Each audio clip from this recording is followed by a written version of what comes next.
Welcome to latest world news. Kiev, Ukraine faces the threat of Russia cutting off gas supplies when a 0600 GMT deadline passes on Monday after talks on a long-running gas pricing dispute failed. Russian natural gas producer Gazprom said it was not extending the deadline for Ukraine to start paying off its gas debts after the discussions ended in the early hours of the morning in Kiev, raising the prospect of disruptions to gas flows to the European Union via Ukraine.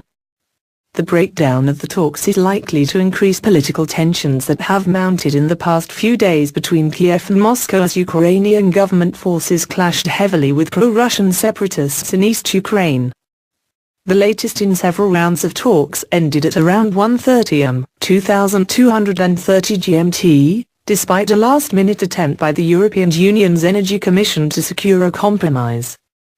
Moscow says Ukraine has a total of more than $4 billion in gas debts and wants almost half that sum paid by 0600 GMT.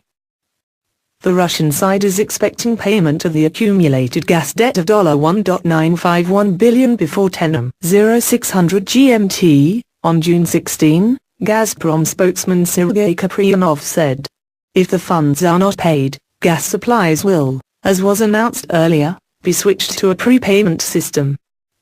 European Energy Commissioner Günther Oettinger told reporters in Kiev that he had made the compromise proposal during the talks, which resumed late on Sunday, but Moscow had declined the offer.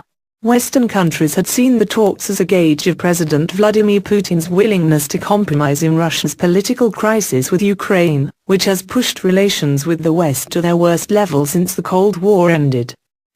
But relations deteriorated further last week, with Kiev accusing Moscow of arming the separatists with tanks, protesters attacking Russia's embassy in Kiev and the rebels shooting down a military plane, killing all 49 personnel on board. Tensions were already high following Russia's annexation of Crimea after Moscow-leaning President Viktor Yanukovych was ousted and pro-Western leaders took over power.